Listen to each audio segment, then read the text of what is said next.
ശക്തി അവന്റെ മേൽ വന്നു, ജീവനുള്ള ദേഹിയായി തീർന്നു. അങ്ങനെയാണ് മനുഷ്യനെ ദൈവം ഭൂമിയിൽ സൃഷ്ടിക്കുവാനായിട്ടിടയായി തീർന്നത്.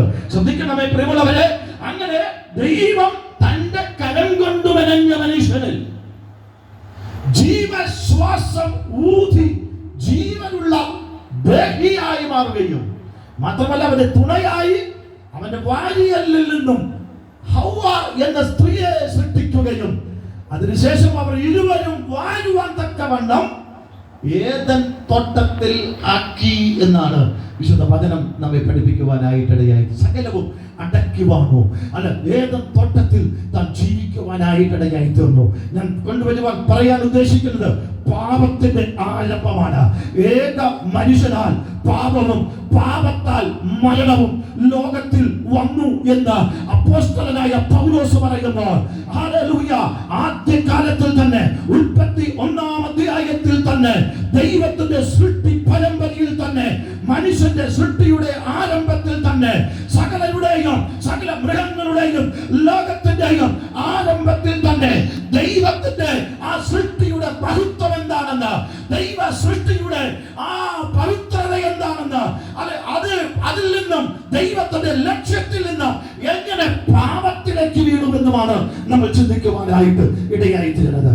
അതുകൊണ്ട് ഈ ജനത്തെ അല്ലെങ്കിൽ ആദമിനെയും ഹവ്വയെയും ദൈവം സൃഷ്ടിച്ചിട്ട് ഏദൻ തോട്ടത്തിൽ ആക്കുവാനായിട്ടിടയായി തീർന്നു. ശ്രദ്ധിക്കണമേ, അവനോട് ദൈവം കൊടുത്ത ഒരേ ഒരു ബൈബിൾ, 2 അക്ഷരങ്ങൾ മാത്രമുള്ള, വാക്കുകൾ മാത്രമുള്ള ഒരേ ഒരു ബൈബിൾ. അന്ന് ബൈബിളില്ല, അന്ന് ഉപദേശ സംഹിതകളില്ല.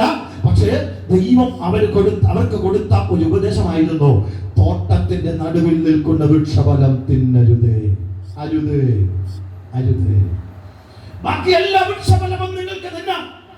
ഈ ഏദൻ തോട്ടത്തിന്റെ നടുവിൽ നന്മ തിന്മകൾ എന്ന അറിവിനെ കുറിച്ചുള്ള വൃക്ഷഫലം ദൈവം സൃഷ്ടിച്ചിരുന്നു.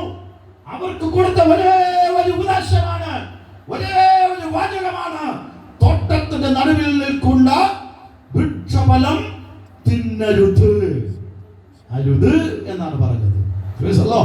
ഇന്ന് അരുത് എന്ന് നമ്മുടെ കുഞ്ഞുങ്ങളോട് പറഞ്ഞാൽ അവര് എന്ത് ചെയ്യും?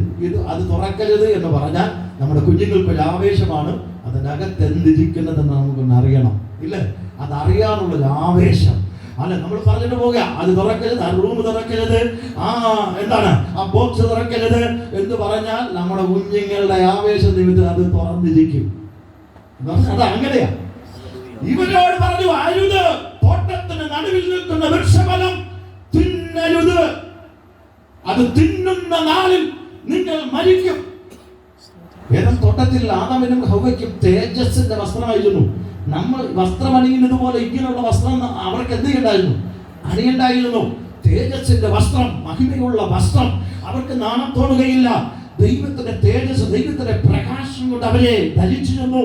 ഹല്ലേലൂയ. എന്നാൽ ദൈവത്തിന്റെ മഹത്വത്താൽ, ദൈവത്തിന്റെ മണിമകുടമായ ഈ മനുഷ്യൻ അരുതു എന്ന് പറയുന്ന ആ വസ്തുതയെ അവർ ചെയ്യുവാനായിട്ടിടയായി തീർന്നു. അവർ അത് ചെയ്യുവാനായിട്ടിടയായി തീർന്നു. അതാണ് പാപം എന്ന് പറയുന്നത്. മനസ്സിലായോ?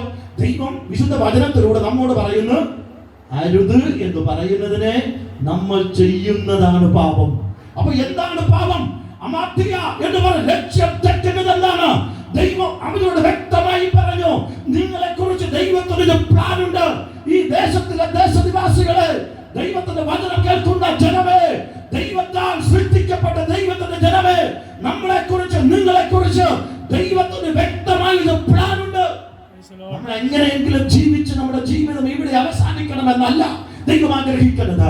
ദൈവം പ്രത്യേക പ്ലാനോടുകൂടി, പ്രത്യേക പദ്ധതിയോടുകൂടെ നമ്മെ കുറിച്ച്, നിങ്ങളുടെ കുടുംബത്തെ കുറിച്ച്, നിങ്ങളുടെ തലമുറകളെ കുറിച്ച്, നിങ്ങളുടെ ജോലി അവസ്ഥകളെ കുറിച്ച്, നിങ്ങളുടെ നന്മകളെ കുറിച്ച് സകലത്തിന്മേലും ദൈവത്തിനൊരു പ്ലാൻ ഉണ്ട്.